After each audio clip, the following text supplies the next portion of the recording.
Boy, does it feel good to be 2-1 for the first time since 2015. The New York Jets hope to keep it going this Sunday against Bo Nix and the Denver Broncos at MetLife Stadium. Today's edition of NY Flight Jets Talk, we have a very special episode. We are joined by the host of Breakfast Ball on FS1, Mr. Craig Carton. It's a Tuesday edition of NY Flight Jets Talk, and we are live. Jets, Jets, let's go. Jets wide receiver Wesley Walker. Wesley, how you doing today? ESPN writer Mr. Rich Cimini, Jets reporter for The Athletic, Mr. Zach Rosenblatt, Hall of Famer and Jets legend Mr. Marty Lyons. Your host, Connor Law.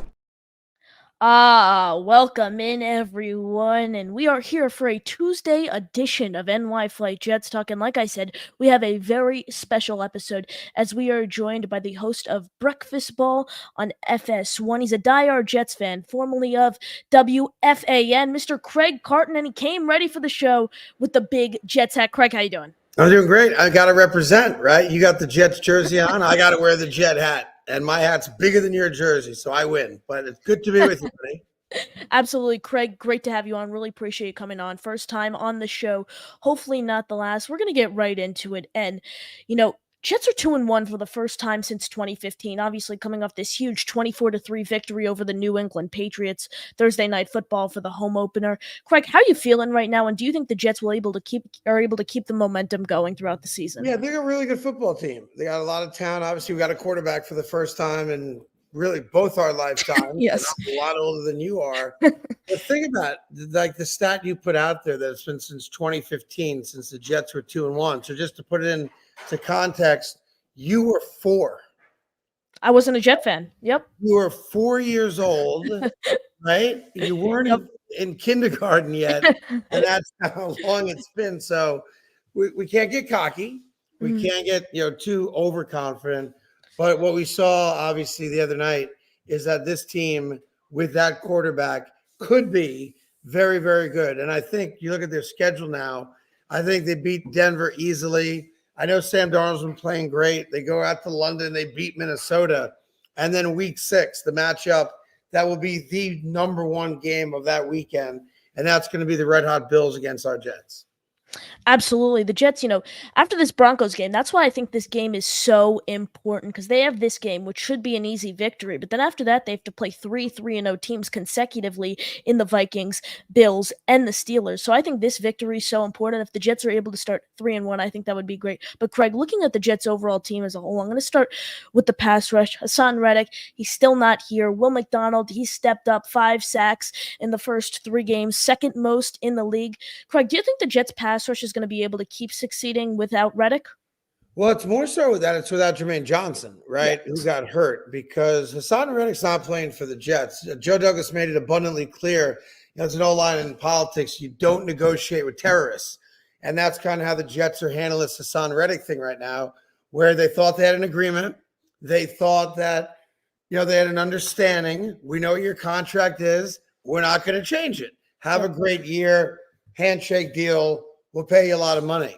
So, Hassan Reddick not being there hurts for sure, because over the last 4 years, he's as good as anybody in football in getting to the quarterback, right? Jermaine getting hurt, that's a big deal. But give Will McDonald credit. That dude's been money good so far, 3 games in. And I think he's second right now in the league in sacks. So yes, hopefully he stays healthy. And I think we're in a good place on the defensive line. I'm going to move over to the offensive side of the football, Craig. Right now, the Jets have the highest conversion rate on third down. Jets were horrible on third down last season, among the lowest rates. I think 26% it was last season. Aaron Rodgers seems to be that difference on the offensive side of the ball. Speaking of Aaron Rodgers, former teammate Davante Adams, he seemed to be frustrated. Now the Jets have the highest odds to land Adams at the trade deadline. Yeah. Craig, could we see Adams in the green and white? Look, I think from a Jet fan perspective, we want to root for the Raiders to lose as many games as possible so that Davante gets really ticked off there and forces his way out. There's no doubt in my mind, where there's smoke, there's fire, that if he does get traded, the New York Jets become the number one destination for now. Obviously, get to reunite with with Aaron Rodgers. He'd be a great compliment on the other side of the field, obviously from Garrett. But we can't just assume it would happen, because the longer it takes, the more teams get involved. And if you could imagine, if you're another playoff team and all of a sudden everybody finds out Davante Adams is on the block, it makes it harder for the Jets to get him. So hopefully the Raiders lose 2 or 3 more games in a row and Davante says, "Psst, trade me to the Jets." And that would be awesome. Absolutely. That would be incredible. Alan Lazard, Garrett Wilson, they've really seemed to lead the way in the Jets pass catching group this season. Alan Lazard, really rough season last year. Aaron Rodgers is here though. He's healthy. Lazard has seemed to, kind of shown what he showed with Green Bay with Aaron Rodgers. Do you think he's able to keep up this success as the Jets face tougher I don't teams? know. I don't trust him yet. Don't forget he dropped that first ball in San Francisco, which would have been for a first down on the very first drive of the year. He obviously had a great game in game 3 in the win against New England. So I think most Jet fans like myself would say, good game. I don't trust you 100% yet, but give me a couple more of those games and then we'll be good to go. Absolutely. Everyone smash that like button. Make sure you are subscribed on YouTube. If you'd like to become a channel member, it is the link in the description. We are joined here on the program by the great Craig Carton. And Craig, you said you seem to feel really confident in both the Broncos game and the Vikings game. You look at the Jets schedule as a whole. How do you see them finishing up? Well, we've only got one loss right now. I can't say we're going to run the table because I get yelled at for that and I have no credibility. So I think we're looking at a 13-4, 14-3 kind of season. I think that's on the table. Obviously, when you looked at like the Texans game, that's a game Texans are really good, but Minnesota just embarrassed them, right? So every team's got a flaw. The teams that would scare me are the teams that I know for a fact can run the ball really well and have a good quarterback, which is why Minnesota doesn't scare me. I don't think they can run the ball very well, and I don't think Sam Darnold's a great quarterback. He's a good quarterback for sure, but man, we can't let Sam Darnold beat us, right? Absolutely. And, we have to put our foot down somewhere and say Sam Darnold will not beat the Jets, and I'm putting my foot down on that. Absolutely. You talk about running the ball. That's something the Jets defense has struggled to do, is stop the run these first 3 weeks of the season. Looking at the Jets roster, what is one area of concern for you?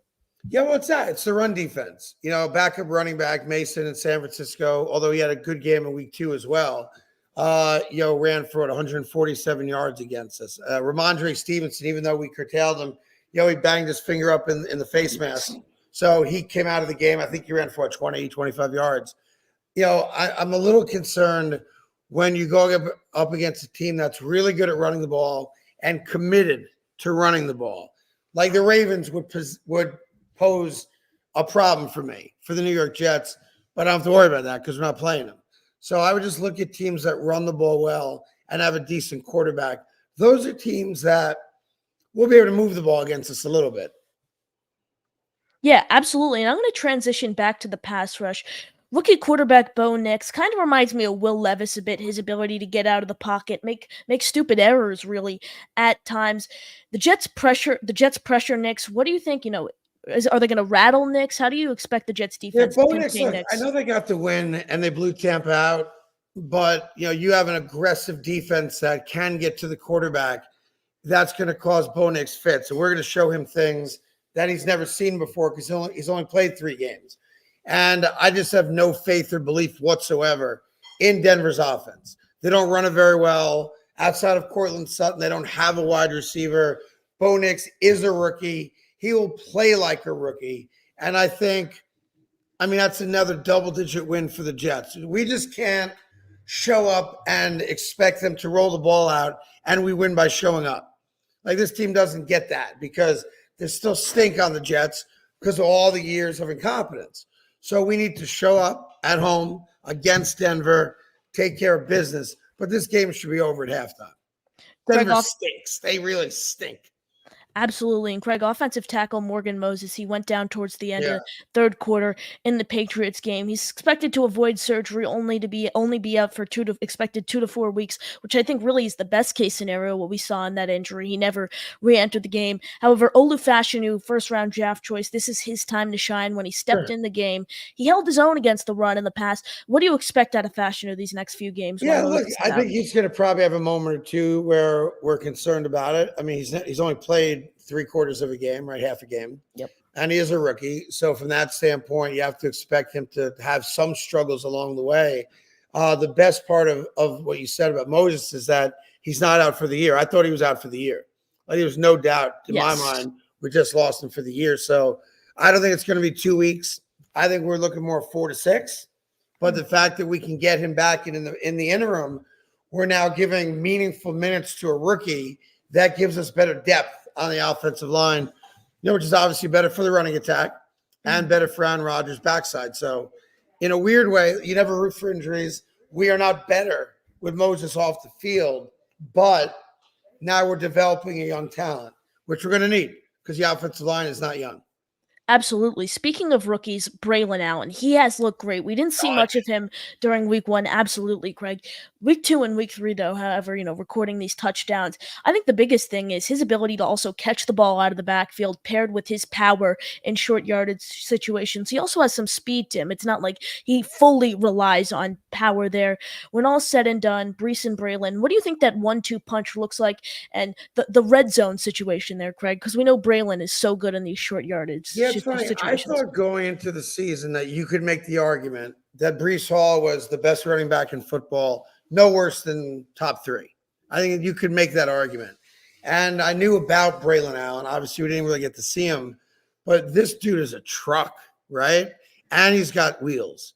So to me, I got a healthy, vibrant running back every down of a possession.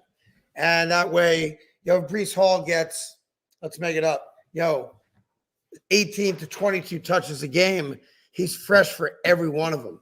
So the addition of Braelon Allen is a very big deal, I think, to the offense, especially on, 3rd and short. This dude's a bruiser. No one's taking him down with an ankle tackle. Not happening.